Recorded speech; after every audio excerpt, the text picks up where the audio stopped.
Bismillahirrahmanirrahim. Assalamualaikum warahmatullahi wabarakatuh. Para pemirsa yang dirahmati oleh Allah Subhanahu wa taala, kita kembali lagi dalam halaqat ilmu hadis. Sebelumnya kita sudah sedikit membahas tentang khulasah atau ringkasan bagaimana perjuangan para sahabat Rasulullah SAW dan para tabi'in terhadap sunnah Nabawiyah Rasulullah Sallallahu Taala Alaihi Wasallam. Sebelumnya kita sudah sedikit membahas tentang di akhir, yaitu zaman tadwin atau yang dianggap pertama kali mengumpulkan atau menghimpun hadis-hadis yang berada di kertas-kertas itu atau media-media yang ditulis sebelumnya dalam sebuah menjadi sebuah kitab, yaitu Ibnu Syihab Az-Zuhri rahimahullahu ta'ala. Kemudian dilanjutkan oleh ulama-ulama setelahnya. Zaman pertama atau di abad pertama, abad yang hidup di dalamnya para sahabat Rasulullah SAW dan juga abad yang hidup di dalamnya para pembesar-pembesar tabi'in, itu dianggap sebagai fase atau abad di mana paling sedikit dalam pengumpulan hadis. Artinya tidak terlalu panjang, tidak terlalu luas. Artinya hanya mengumpulkan saja apa yang sudah ada. Dikhawatirkan hilang. Penulisan-penulisan, pengumpulan menjadi sebuah kitab, ditakutkan hilang dan lain sebagainya. Namun kemudian setelah masuk ke abad kedua, ini dianggap sebagai abad yang paling panjang dalam masa atau fase pengumpulan hadis. Abad kedua dalam fase atau masa pengumpulan hadis, kemudian apa? Itu merupakan perjuangan para ulama tabi'ut tabi'in dalam mengumpulkan hadis atau dalam membuat membuat hal yang lebih khusus lagi dalam ilmu hadis atau dalam kitab hadis. Contohnya kitab-kitab yang mereka susun sesuai dengan bab-bab fikih atau murattab 'alal abwab. Selain itu, mereka juga membuat jenis kitab yang disusun sesuai dengan nama-nama para sahabat Rasulullah Sallallahu Taala Alaihi Wasallam atau yang dinamakan dengan musnad, al-masanid jamaknya. Musnad yang salah satu musnad yang terkenal yaitu musnad Imam Ahmad rahimahullahu taala. Kemudian setelah itu masuk ke fase selanjutnya, yaitu abad ketiga dalam fase atau masa pengumpulan hadis. Masa ketiga atau fase ketiga, abad ketiga Hijriyah ini dianggap sebagai abad yang paling luar biasa, Asrul Izdihar, atau masa kejayaan dalam khidmah terhadap sunnah Rasulullah SAW. Kenapa? Karena dalam abad ini atau abad ketiga ini muncullah ulama-ulama jahadizatul ulama, ulama-ulama luar biasa muncul. Kemudian kesungguhan mereka, perjuangan mereka, letih, susah perjalanan mengumpulkan hadis, kemudian membuat kitab, membuat jenis kitab tertentu, baik itu kitab yang dikhususkan untuk hadis-hadis marfu saja atau kitab yang fokus terhadap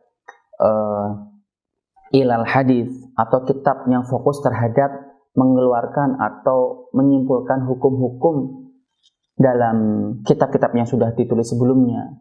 Ila akhiri dzalika. Nah, di zaman atau fase abad ketiga ini merupakan fase yang sangat luar biasa. Dan di awal abad keempat mulai itu para ulama yang membuat kitab-kitab di awal abad keempat itu mulai membantu atau mulai mengisi kekosongan-kekosongan atau melakukan hal-hal yang belum pernah dikerjakan oleh ulama-ulama sebelumnya di abad keempat ini. Jadi setiap ulama di zamannya masing-masing itu memiliki peran tertentu dalam khidmatus sunnah. Jika ulama yang sebelumnya sudah membuat kitab dan ada kekurangan, maka ditambal oleh ulama yang datang setelahnya. Jika ulama yang sebelumnya atau ulama di zaman sebelumnya itu belum pernah membuat kitab tertentu atau jenis tertentu, maka ulama setelahnya akan membuat kitab lain, jenis lain. Atau bisa ala sabilil ikhtisar, atau bisa meringkasnya, atau ala sabilil syarh, atau bisa menjelaskannya dan lain sebagainya. Demikian para pemirsa yang dirahmati oleh Allah Subhanahu wa taala. Mari kita sedikit melihat beberapa kitab yang terkenal atau masyhur di fase pengumpulan hadis ini.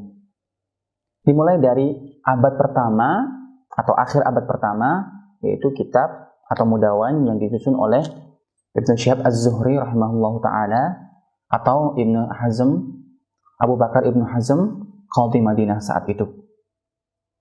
Kemudian mari kita lihat di abad kedua, kitab-kitab apa saja yang masyhur atau terkenal dalam ilmu hadis. Yang pertama, beberapa kitab-kitab di abad kedua seperti Musannaf Imam Syu'bah bin Al-Hajjaj rahimahullahu taala yang wafat pada tahun 160 Hijriyah. Musannaf Al-Imam Al-Laits bin Sa'ad rahimahullahu taala yang wafat pada tahun 175 Hijriyah. Musannaf Imam Malik rahimahullahu taala, Al-Muwatta Imam Malik rahimahullahu taala yang wafat pada tahun 179 Hijriyah.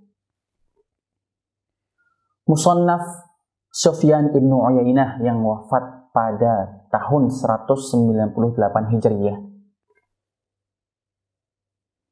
Musnad Imam Syafi'i dan kitab beliau Mukhtalaf Al-Hadits yang wafat pada tahun 204 Hijriyah. Dan lain sebagainya dari kitab-kitab hadis. Kitab-kitab hadis ini salah satu atau beberapa kitab yang masyhur atau terkenal pada abad kedua. Sedangkan kitab-kitab yang masyhur pada abad setelahnya, yaitu abad ketiga, seperti kitab Sahih Al-Bukhari rahimahullahu taala yang wafat pada tahun 261 Hijriyah. Kemudian diikuti oleh muridnya yaitu Imam Muslim yang membuat kitab Sahih Imam Muslim yang wafat pada tahun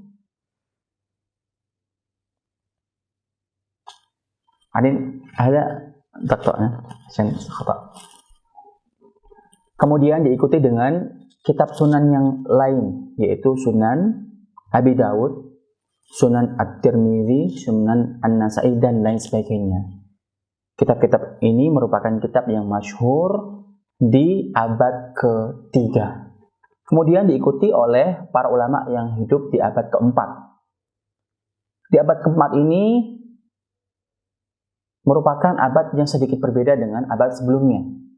Abad keempat ini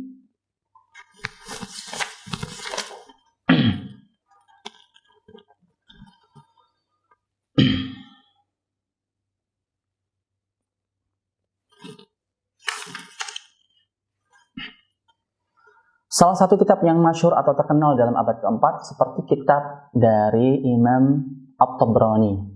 Beliau memiliki kitab Al-Mu'jam As-Saghir, kemudian juga Al-Mu'jam Al-Awsat, kemudian Al-Mu'jam Al-Kabir. Dan ulama-ulama yang hidup setelah abad ketiga atau di abad keempat itu mereka mengumpulkan atau membuat kitab biasanya mengikuti atau menambal atau membuat sesuatu yang belum pernah dibuat oleh ulama-ulama sebelumnya. Ulama-ulama yang hidup pada abad keempat biasanya mereka membuat kitab atau melahirkan kitab yang sebelumnya belum pernah dibuat oleh ulama-ulama yang hidup pada abad-abad sebelumnya. Bisa kita bandingkan antara 3 abad pertama, yaitu 3 abad emas atau zaman keemasan yang pernah dijanjikan oleh Rasulullah SAW. Beliau bersabda, khairul quruni qarni, thumma alladhi yalunahum, thumma alladhi yalunahum. Artinya sebaik-baik abad, yaitu abad atau masa di mana aku hidup, kemudian masa setelahnya, setelah Rasulullah SAW, dan masa setelahnya. Artinya di zaman Rasulullah masih hidup, para sahabat, kemudian para tabi'in dan para tabi'ut tabi'in. Namun hal ini tidak menafikan atas perjuangan dan jerih payah dari ulama yang hidup setelah 3 abad emas ini. Wassalamualaikum warahmatullahi wabarakatuh.